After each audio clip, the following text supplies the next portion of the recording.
Hey guys, how are you? Coach Steve or Stephen, just in general. Um, been a funny week as I'm getting ready to go to Tokyo tomorrow for the marathon this weekend, and I started thinking about my favorite marathons and all the rest. And but when I thought about it, the only way I can tell how what my favorite marathon is kind of tell my backstory as an athlete.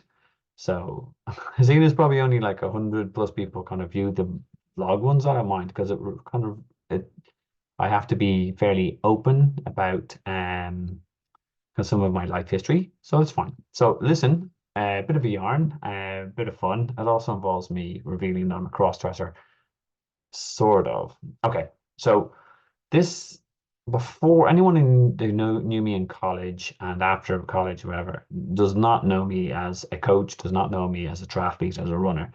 I was a booze hound in college. I was a complete messer. I did very little sports. I messed around rugby and all the rest. But when I meet old college friends who haven't seen me for years, they just can't believe the transformation. But the transformation came from a pivotal moment in my life. I myself and my family found out in around 2002 that my dad had cancer. And look, it's a very shit time in anyone's life. And you kind of want to do something. And I decided I was going to try and raise money for the Irish Cancer Society, who were superb from my family, particularly my mom. It was very hard for her. So I decided to, I'll raise money for them. And don't ask me why, as in I never really was a runner, but I decided I was going to run the Dublin City Marathon in 2003. So, and again, now this is back in the day where the only thing we really had was email. Like the internet was in its infancy. So this is how my spoiler alert, how I ended up running my first ever marathon dressed as a French maid came about. Um, at that stage, when you used to look for charity donations, you just email everyone in your address book and say, "Look, looking for donations," and you'd actually literally pick up the money from them. So that's where my first mistake made. Well, I made my first mistake in this whole journey. Because what I did was, I remember it was just before lunch. I was composing an email, said, "Look, Dad's not well. We're trying to raise money for the Irish Cancer Society. I'm going to run the marathon, looking for any donations." My second mistake was actually CCing my brother on it, Ian, who is a bigger messer than I am. And I went off to lunch and I came back and there was like 100 replies. I went, wow, this charity gig is easy. And I started reading them chronologically, which was a mistake. And as I went, yes, as per Ian's request, we'll donate 20, £20. And it was actually Irish pounds back there. It was before the euro. Um, and yeah, as per Ian's request, as in, yep, 50 quid, yep, 25. I went, oh my God, what has he done? So I had to immediately kind of skip down and scroll away. And my brother was, in fairness to him, was the first to reply. Although the content of his message was slightly kind of set me up a little. He said, right, yes, I'll happily sponsor you, whatever, £20, but on the precondition that you run it dressed as a French maid.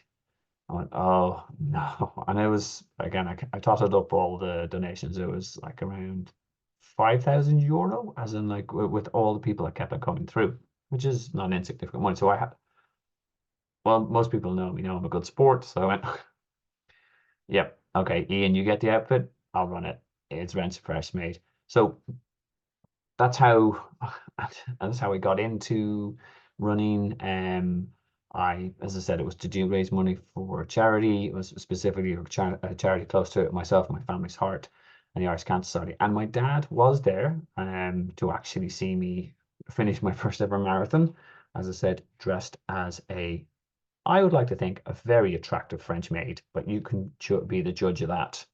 I ended up in a couple of broadsheets, as in like the sun and the mirror, and here I am. So that's me finishing my first ever marathon. And again, that's how how it all looked. Um, Unfortunately, my dad passed away kind of 6 months afterwards. But again, it's one of my proudest moments. And again, that will be always my favorite medal. You can see that Dublin City Marathon 2003. And I kind of equate that kind of closeness of with my dad with kind of running, etc. So I then decided to set on a journey to actually, and I got Runner's World and all the rest. I didn't even know there was a Runner's World magazine. And I read it, and it would list off the top 10 marathons in the world. This is after Dad passed away. And I'm like, okay, I'm going to do a marathon. I'm going to do tribute to him. And I ended up, and I said, right, if I get these top 10 marathons, I can actually spell out my father's name in memory to him and continue to raise money for charity. So I actually did. And again, here's another little flashback. I set up this challenge to myself, and I actually ran all these marathons, and over the time, and also with some initiatives I did as I went along, I ended up raising, and again with the help of my family and my friends, and my very, very generous family and my very, very generous friends, I ended up raising, when I last totted it up, I think it was over €100,000 for the Irish Cancer Society. Again, by the way, here's another thing I did. I kind of, if you can see it, the sort of scream Yogi Bob. Yeah, I actually framed that, and a picture of my dad, which I used to carry around in my pocket. So that's how I got into running. And then, to be honest, it's the good dad's great legacy that I actually ended up getting into triathlon after that, into coaching and all that. So it's completely changed my life. So whilst losing a loved one is never an easy thing, and this whole journey that it set me on has actually been really, really good for me. So I, as I said, I want to say, so Dublin Marathon was my favorite because there's that connection with my family and my dad. And I seen, even though I finish off kind of a journey by completing Tokyo on Sunday, it's the kind of, my connection with marathons will always be a little bit more than any of the other challenges I take on board. And so if, as I said, aside from me just spilling my guts, hopefully not, at least you got a giggle out of the story and a giggle out of me dressed as a French maid, an attractive French maid. Let's not overlook that with that adjective. I think the real takeaway for me is, even when bad things happen in an instant, it can open the door to good things down the line. So as I said, like, uh, Tokyo will be a little bit emotional in one sense, because in one way, getting all the majors, it kind of completes a running circle. Um, but as I said, I just want to share that with you. And thanks for everyone who supported me throughout all this sort of stuff and supporting the YouTube channel, etc. And the next video we'll give up will be from Japan, and I'll hopefully give an update and show you my cool new medal. It'll never, ever, ever, ever, no matter how big it is, ever trump this one, because that's one my dad put around my neck whilst slightly, slightly confused that I was dressed as a woman. Attractive. So guys, so listen, thanks for listening. I hope it wasn't too boring. But best luck at your training, and keep chasing your goals. Even if they've come out of bad, your inspirations have come out of a sad situation, it can lead to great things. Have a great one.